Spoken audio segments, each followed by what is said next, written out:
What is going on, everyone? I hope all of you are doing well.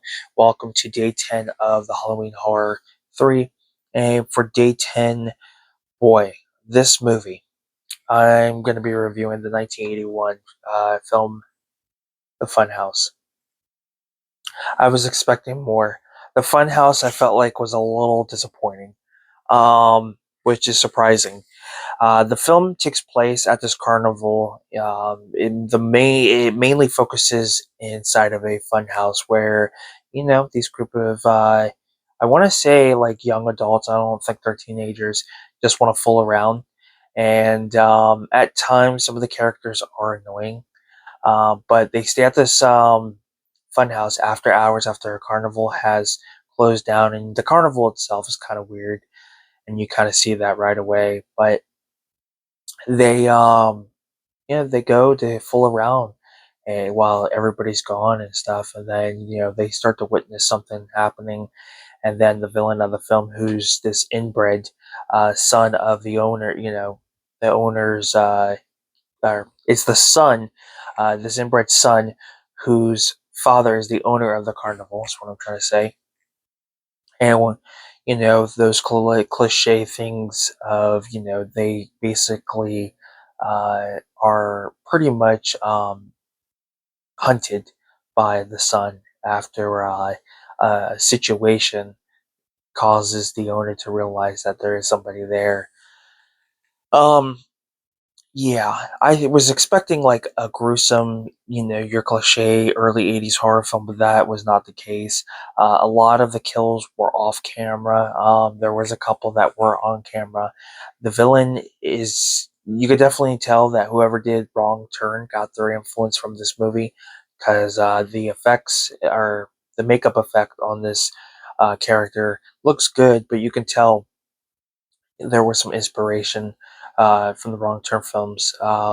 Whoever did those definitely had seen the Funhouse. Was like, oh, let's go with that idea for like the effects. Um, One of the things I didn't like was the brother. They wasted the brother. They show him, kind of, you know, not, I wouldn't say run away, but he kind of sneaks out, and all he does is roam around this carnival, and he even stays after hours until he's caught. Like, that made no sense. I did not like that at all. Just a waste. One of the characters, one of the friends, was annoying. He was really the reason why they were all in that situation to begin with. Um, so yeah, that was just ridiculous. The sound quality I thought was great. The picture quality, not so much. But I was expecting more. Everything just felt weak. Like, I am surprised this movie even happened. If I'm going to be heavily honest with you guys, it was just, I was so disappointed with this. Between just like wasted characters, just some annoying moments. The atmosphere I thought was great. Having it in the carnival, I think, was great. But yeah, I felt like they could have done more with it. But yeah, it is what it is. The sound quality I thought was great, but the picture quality on this is horrible. There are moments where you get a lot of heavy grain, not too heavy, pretty decent for what it is. But then you have moments where it doesn't look good at all, and then you have moments where it looks like just a regular Blu-ray. Like, close-ups, there may be some things where you can notice detail, and yes, you can notice a lot of detail, but just like, I don't know what went on with this transfer, but it just does not look as superior or as good as a lot of other titles out there. So I don't know what happened when they were doing the pressing for this, but it just, to me, just personally does not look good. So yeah, so that's kind of my reviews and thoughts on it. I'm kind of debating if I am gonna keep the Blu-ray or the 4K Blu-ray, because I don't see myself probably watching this one again, considering how disappointed I was with it.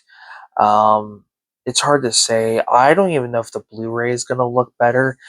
That tends to happen. I feel like a lot of people have felt like that with the Twister 4K, that they prefer the Blu-ray over the 4K.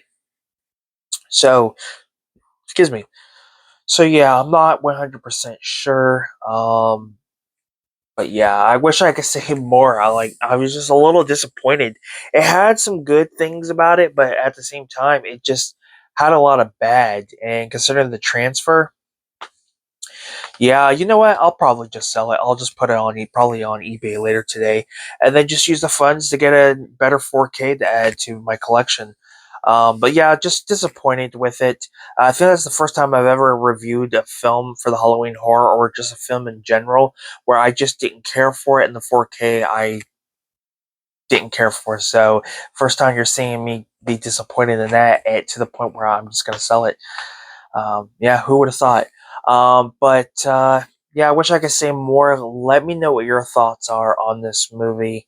I would love to hear your opinion. And thank you guys for tuning in to my review and my thoughts on the Funhouse. Thank you guys for tuning in to day 10. I will see you guys tomorrow for day 11. And remember, happy Halloween.